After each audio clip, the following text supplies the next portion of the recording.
What's going on YouTube? Ryan and Alex back from Dopamon again, and welcome to the ultimate 2021 NHL Mock Draft here on YouTube. Today we will be going through our top 10 picks for the upcoming NHL Entry Draft happening on July 23rd and 24th this year. This year we are recording this video in 3 separate parts because last year the video was like 2 hours long, and we want to make them a bit more easily digestible for you guys. Uh, so yeah, stay tuned for parts 2 and 3 coming out in a few days, hopefully, as we record it. A reminder to everybody: we will be streaming on July 23rd and 24th to have discussion and react live to all the picks with you. So be sure to join us here right on the Dopamon channel for that next week for all the drafts, including the expansion draft probably. But because it's the entry draft video, we'll talk about that. Without further ado, Alex, why don't you lead us off? Who do you have going number one? I think we're both gonna make a little bit of the same selection right here. First overall, I think Owen so. Power. He's Owen Power. Owen Power. Yeah, I think Owen Power's the has got to be the choice, man. He's got to be. Yeah, I think it's an obvious one. He brings everything defensively that Buffalo lacks, and I think Yeah, it's gonna take a lot of pressure off of Rasmus Dahlin being like the number one D in Buffalo. It's gonna bright future for the defense in Buffalo, which is not something you've said in a long time. This could be a huge turning point for the organization. yeah. It was. He really solidified his draft ranking for me. Playing so well at the World Championships recently, for Team Canada, really solidifying that spot. Big international tournament with men, and ended up playing like 25 minutes a night by the end of it. As an Mhm. 18-year-old in the World Championships is unheard of. Um, One thing I want to mention about Owen Power before we move on is people keep comparing him to Victor Hedman because of his size only, basically. I don't see this comparison personally. I don't Neither know do about I. you. A guy I want to kind of relate to. I don't like making comparisons a lot, but I'll make it for the case of arguing against Victor Hedman. I see more of a Jay Bomeister type defenseman in Owen Power, a guy that will get you 30 to 40 points a year, but when he's on the ice, your team just doesn't get scored on. He has a long reach, good defensive abilities. They'll make him, hopefully for Buffalo, one of the premier defensive guys in the NHL that has a little bit of offensive upside. But he's not going to be Victor Hedman. So, Yeah, I agree. For me, it was the kind of reminded me of Chara in his prime, mm, but a little bit better even for Owen Power. I like the way that he really reads the neutral zone so well. He's when he's going to be on the ice, Buffalo's not going to be able to get scored against, and for a team that's been scored a lot, against, it's gonna be big for them. all right, moving on. I'll start us off here with Seattle. The Seattle Kraken's first ever draft pick. And they're getting a guy who, personally for me, is my favorite player in this draft class, and is the guy I have ranked number one, is Matthew Beniers. Matthew Beniers, I love so much. He's I love everything about his game, his puck control, and he just has that sense of danger when he has the puck on his stick, and he carries the puck through the neutral zone with speed and gains zones all the time. He's really good at it. Skates very well, uh, but not just with speed. Has really good edge work. Is able to create separation and space for himself in the offensive and defensive zones, and could be very well be one of the best two-way players in this draft as well. He's no defensive slouch. Um, I'm not sure whether I project him as more of a center or a winger, but I think that's because Seattle just doesn't have any players right now. I don't know what the roster configuration is going to look like. So, depending on who they take and where their needs are, he can be a center or a winger, I think, in the NHL. And I completely agree with everything you just said. I Nice. have Matty Beniers going second as well. We were talking earlier, and you didn't mention it. I was hoping you would. Uh, it could be a lot of pressure. Uh, you're a new organization. Yeah. Matty Beniers, like they're good fans, new fans, hype fans who are, just getting into, the sport because the Seattle might see that and have a much higher expectation of him than what he might end up becoming. And I think how he responds to that pressure is going to show a lot of his character. And for me, it's just the way he controls his speed in the game is just phenomenal. And the way he tracks the puck and his hand-eye coordination is just every shift, he's just on it, on the puck. And even, I can't see him not being a star for Seattle, even if he's not like a bona fide number one center. The fans are gonna love him. So even if there is that kind of pressure on him, I think a lot of it's also going to be taken off by just the sheer love that the fans are going to have for his game. Yeah, I think he's going to be one of the most dependable guys on that roster. I agree with you. I think he's going to be loved in Seattle. He's going to be the first big player there, the big star, hopefully. Um, I don't think he'll project to be a very points-driven player. I think he'll be a very well-rounded, solid hockey player that Seattle fans are just going to love. I might be a closeted Seattle Kraken fan this year Likewise. because of guys like Matty Beniers. All right, you lead us off for 3. We'll back and forth it. All right, this one was kind of like a toss up, but I felt like there's like a bunch of people that could have been taken that for Anaheim here, and I'm gonna go with someone. I don't think we might not agree, but I'm gonna have William Eklund. And I feel like there could be an argument for maybe someone better, maybe, but I really like the way that he complements other forwards and the way that he's just going to tie together Anaheim's future forward like prospect group. They're a team that's always struggled with goals for, and this is going to help tie that around. They have goal scorers like Alexander Holtz, and they need someone to more tie together their forward group in a dynamic way rather than just a goal scoring way. We have completely agreed on the first 3 Wow. picks. All right here. I also have William Eklund here. I think Anaheim needs a guy like William Eklund. They need a high energy winger. He's a little smaller, but he plays with incredible pace and play driving abilities, and doesn't have a powerful shot, but it's quick and it's a little deceptive. And I really want to see him play with Trevor Zegras in Anaheim. I think those two would make an interesting combination. Um, he reminds me a little bit of William Nylander, just when the way he skates and moves with the play. He's a little smaller than William is. I think William's about 6 foot, and William Eklund's a little smaller than that. But like I said, yeah, he's more of a complementary player. He needs a good centerman to bounce off of, and I think Anaheim is going to have a few of those, specifically with Zegras, like I said. And I just think Anaheim needs skill up front right now. They don't have a lot of good offensive guys. They're getting there, but I think William Eklund will help a lot. And I think we see from an organizational perspective, like why we both agree here. Do you remember last year with Detroit taking a guy like Lucas Raymond over Alexander Holtz, and that the way that he ties together a forward group might Yeah. benefit rather than just, pure offense. And I think that's why we're both seeing here kind of the same thing, and that is just so good that uh, you can't not have him on your roster. Mm-hmm. All right, And then moving on to number 4. number 4. This is where I don't know if we're going to diverge here. I'm waiting for there to be some disagreement between me and Alex. Now you're making me worried that we are going to agree. I know. Oops, I forgot. have a why not pick here. Why the hell not?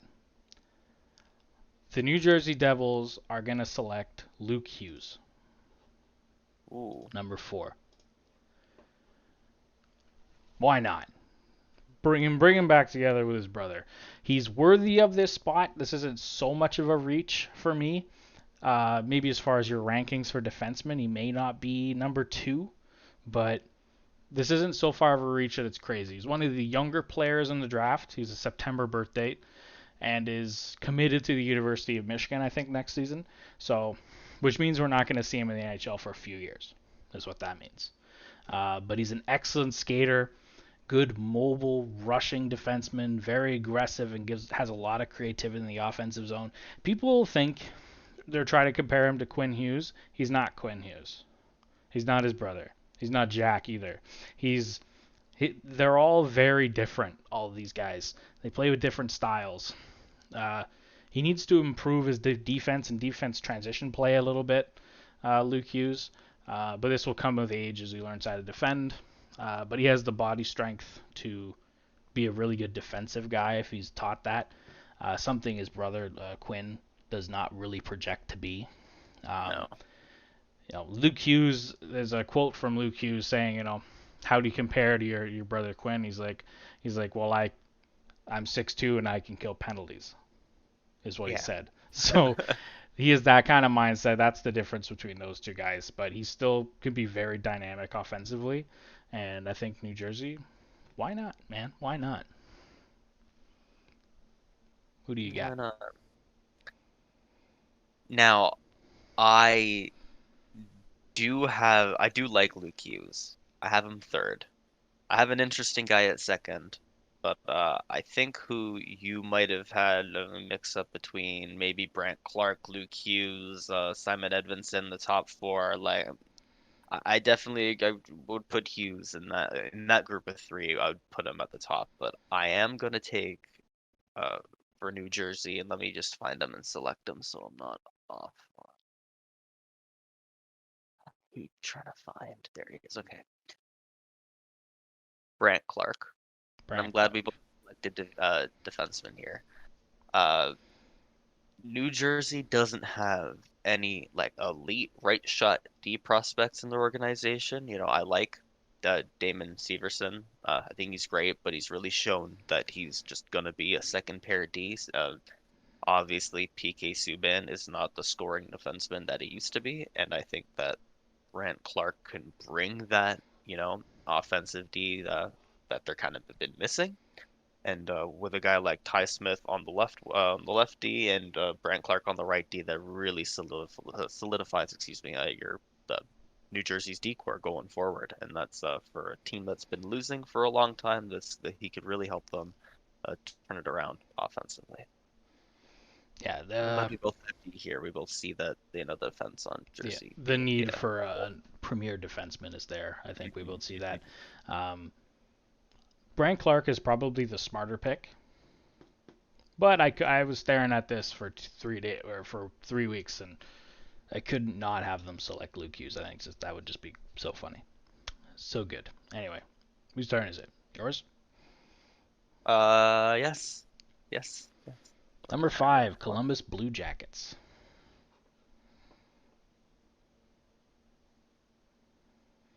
No, I really should have.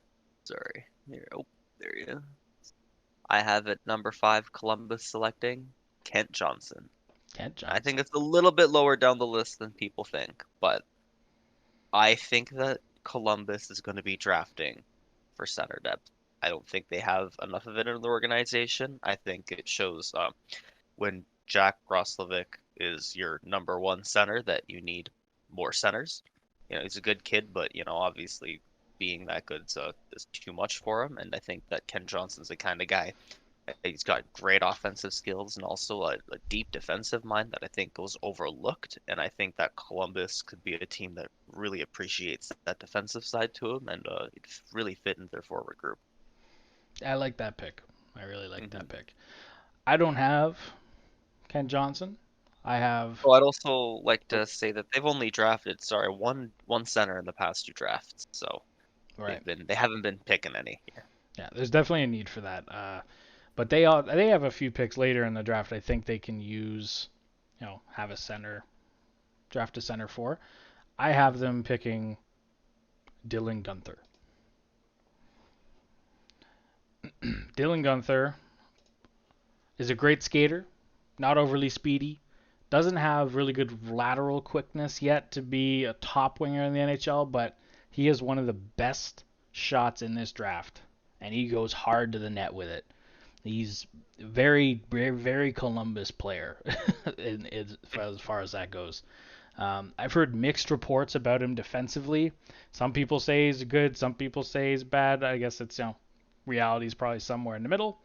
He's okay. He's not going to hurt you really either way.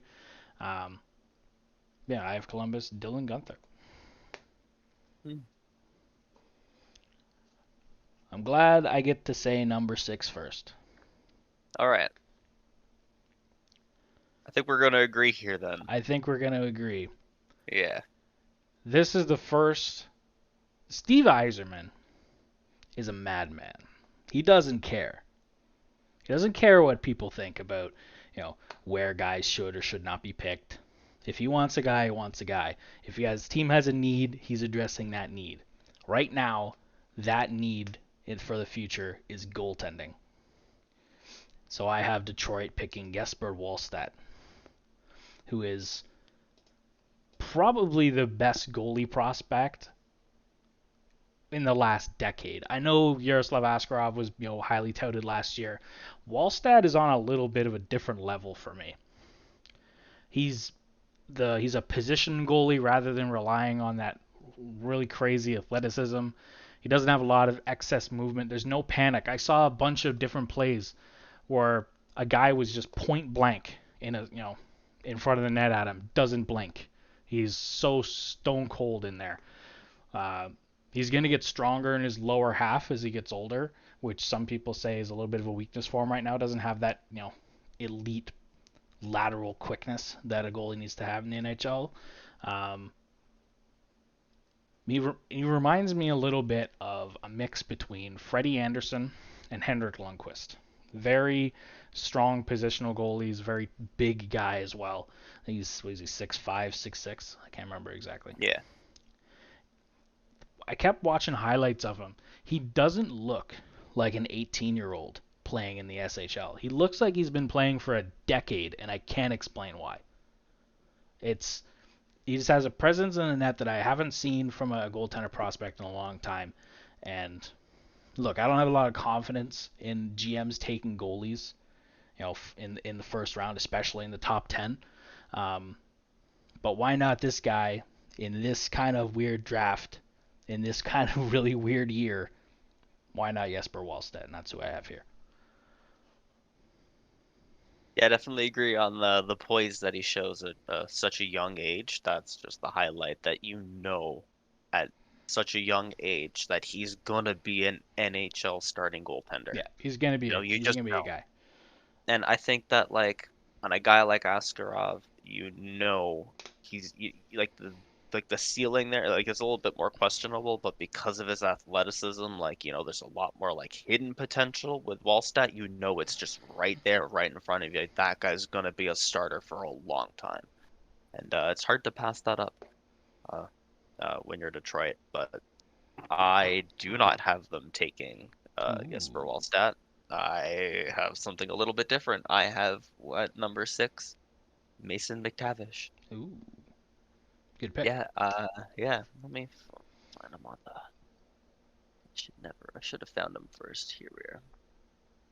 Yeah, like you said earlier, uh, you know, Eiserman, he'll take whoever he wants to fill a role that he needs, and I think that Mason McTavish might be one of the most overlooked in this draft because he hasn't played enough. I think if he did, he'd be a lot higher, and I think you agree too that if he played a little bit more, he'd be a lot more more higher ranked I on the have level. him rated very highly.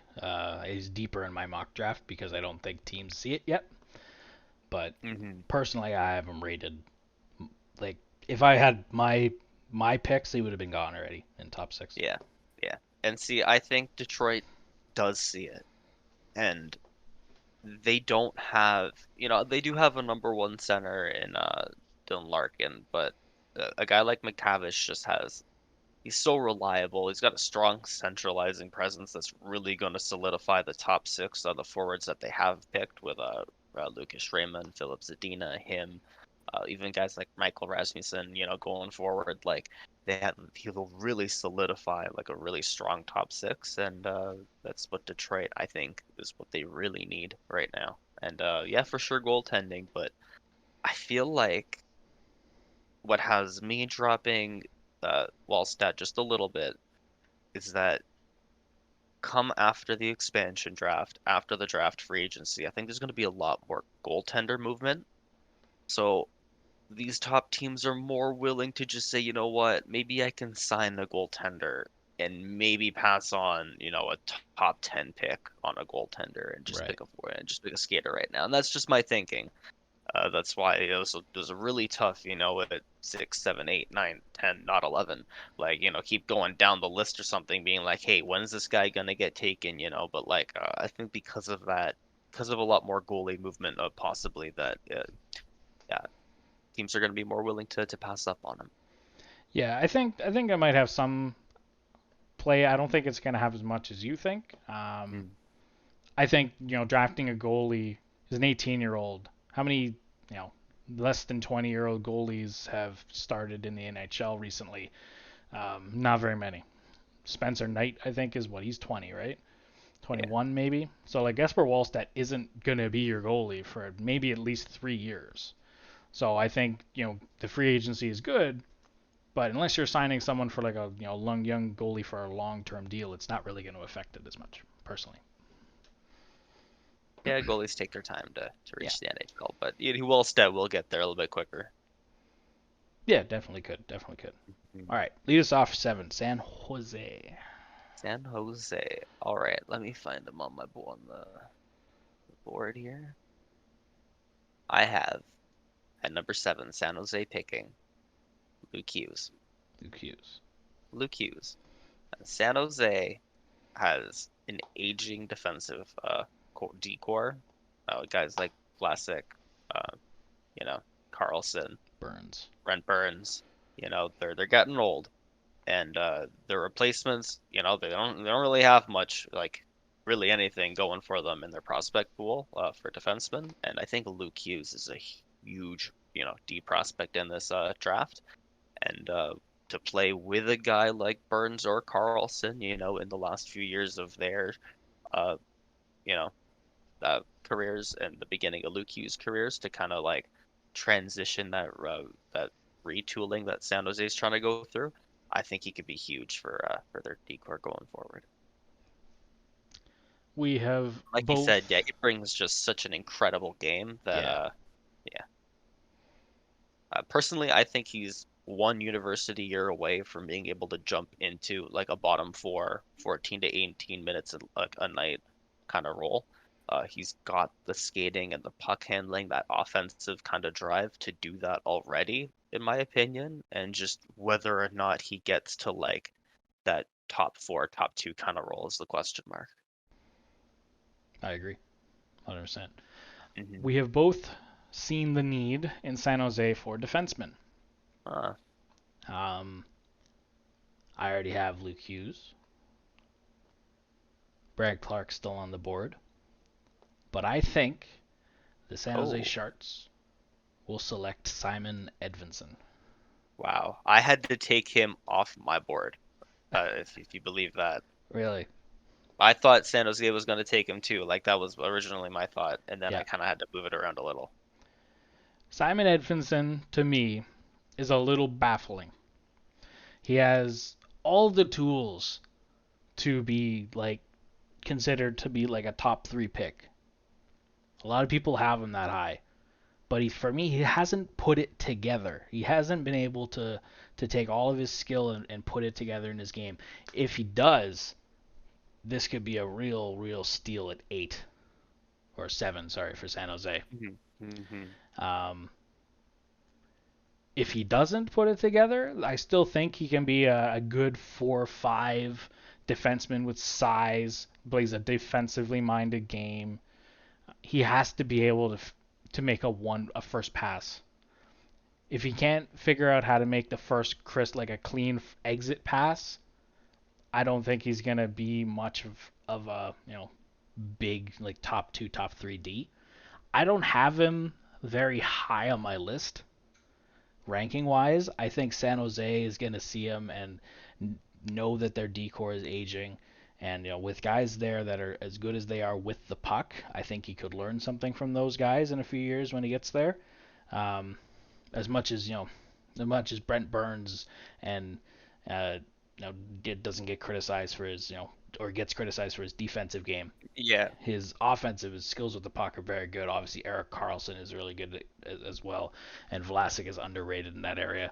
Um, I think he could learn a little bit from these guys before they age out or move on or retire. Um, yeah, he's got to be able to put it together. Every clip I saw of him was just whiffing passes. Uh, interesting case, but I think San Jose will take a flyer on him. Hmm. And another thing that we had talked about earlier that you didn't mention, you kind of, compared his skating at his size is just incredible. And Yeah, comparison to a guy like William Wallinder, where a guy just sees that skating and the size and says, hey, like we can turn that into something. And he does. And he also has an incredible defensive game. he I does. think I didn't all like mention the that. defensemen, he might have the tightest like defensive game in like of all like the top end defensemen here. And for that, like I love him, and I don't have him at 7, but I had to take him out of 7 to put Luke Hughes in there because I thought just Luke Hughes would be a bit better of a pick for San Jose in my opinion, and clearly you have him high on your list for New Jersey, so you see so as well. Yeah, Yeah, I didn't mention it, but the best part of Edvinson's game is his transition defense. I think just has an incredible reach with his coupled with his skating ability. Like it's tough to get by that guy in the neutral zone, but you know once it's in the defensive zone, trying to get out of it, it's a little iffy yeah. for me. So Hmm. anyway, number 8, it's me, right? Yes, yes. So every year there's a guy who slips a little too far in the draft for his skill level. This year's guy is going to be Brant Clark. Brant Clark, I think, is the most dynamic offensive defenseman in this draft. He's so good, loves to join the rush. Honestly, feels like a winger out there a lot of the times. That's how much he kind of likes to get into the play. Um, he's just so good. Me and you have talked about him a little bit at length. Mhm. Um, the games I saw for the U18s for Brant Clark, he was seemed to be struggling with his defensive positioning a little bit, but like Edvinson, because of his skating, is a good neutral zone defender. In transition, trying to stop that neutral zone turnover kind of thing. Um, Stops the rush really well because he's a really good skater. Incredible skating ability, plus agility. Probably the most agile guy in the draft, which allows him to win races and puck battles by using his feet and his hands rather than his size or his strength, which he lacks a little bit at this point. So he's going to have to, you know, he's going to get older, he's getting a little stronger, but he's going to have to really rely on his quickness in the defensive zone. I think he'll could be a very good guy, very good defenseman for LA. I saw some really strong stick lifts and pokes from him, and playing against men, I think it exposes how underdeveloped a guy is physically.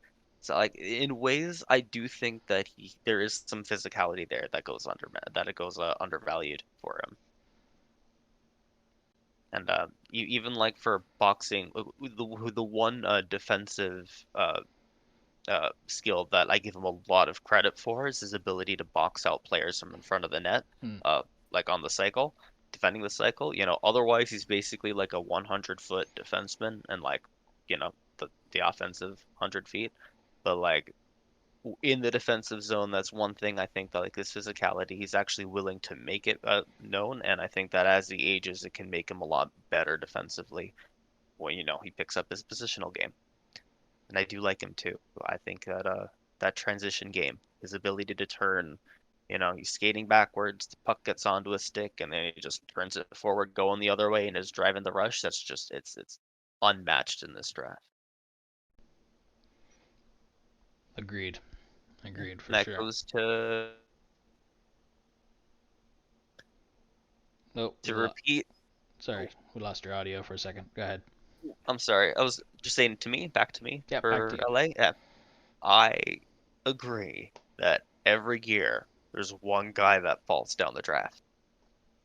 This guy is Dylan Gunther. Yeah.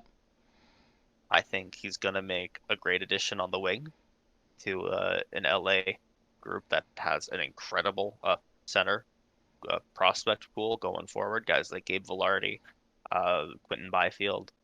It's just they have like a lot going for him, and a guy like him on the wing, great scoring ability.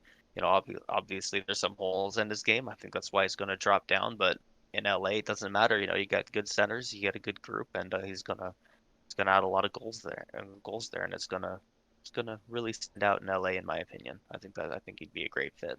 That's a really good fit. I agree. Hmm. If he drops that low, yeah, thanks. All right, number 9, Alex.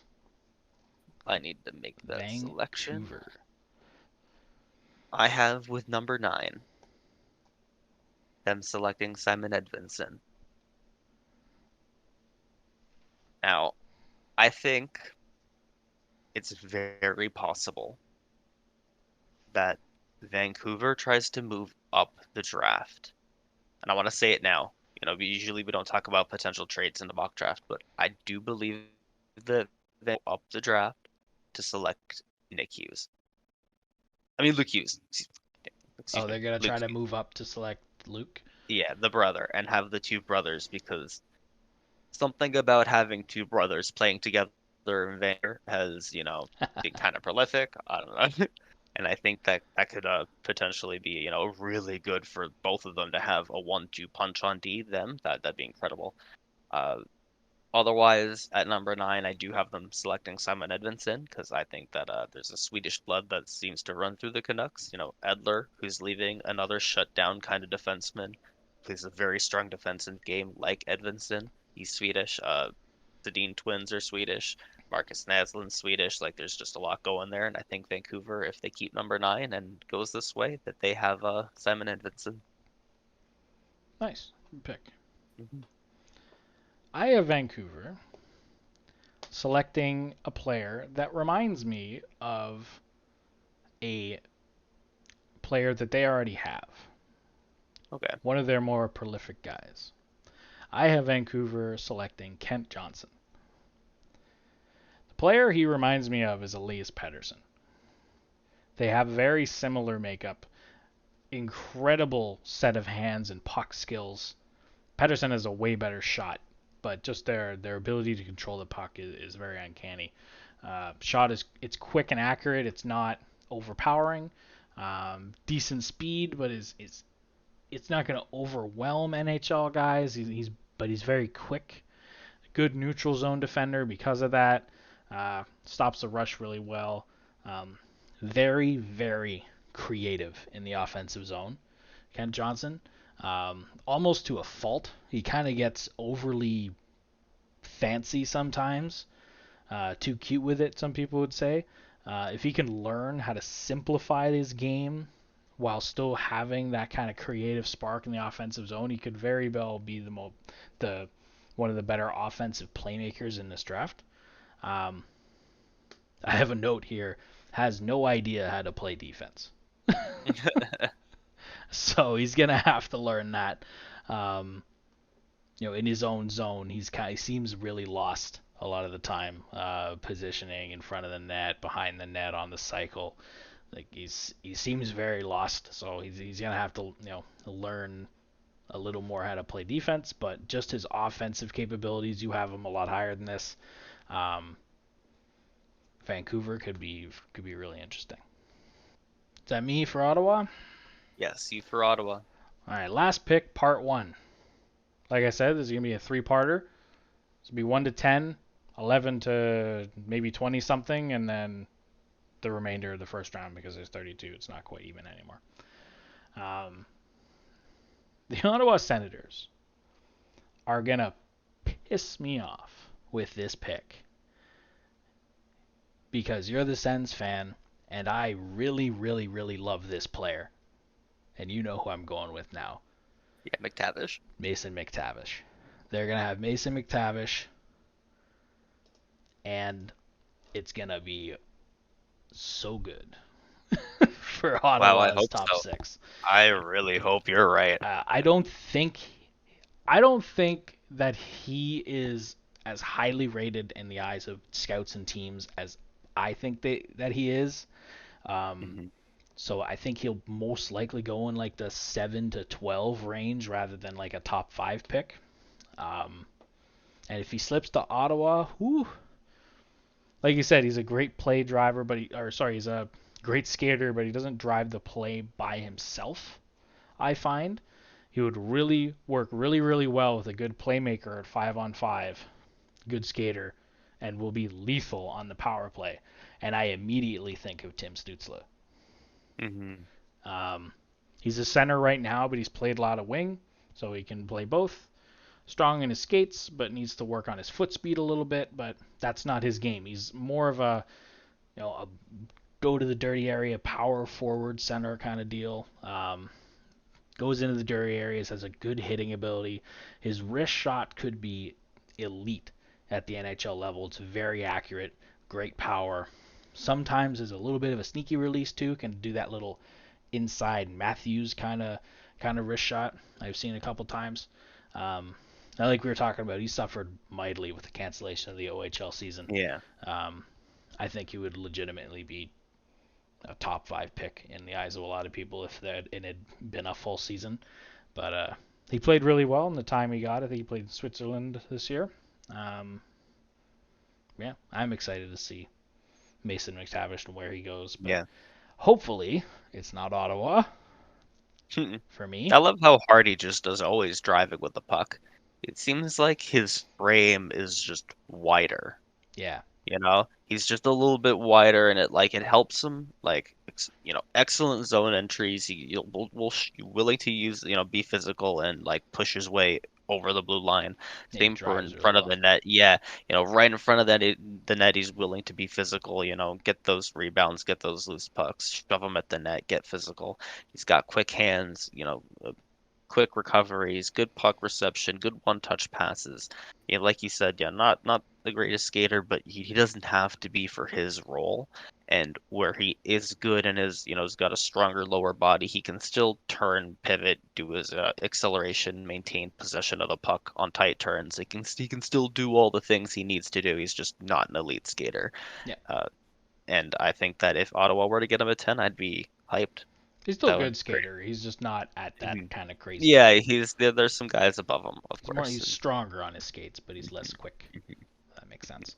All right, who do Yeah. you have for Ottawa, Mr. Ottawa fan? At number 10, I have Cole Sillinger. Nice.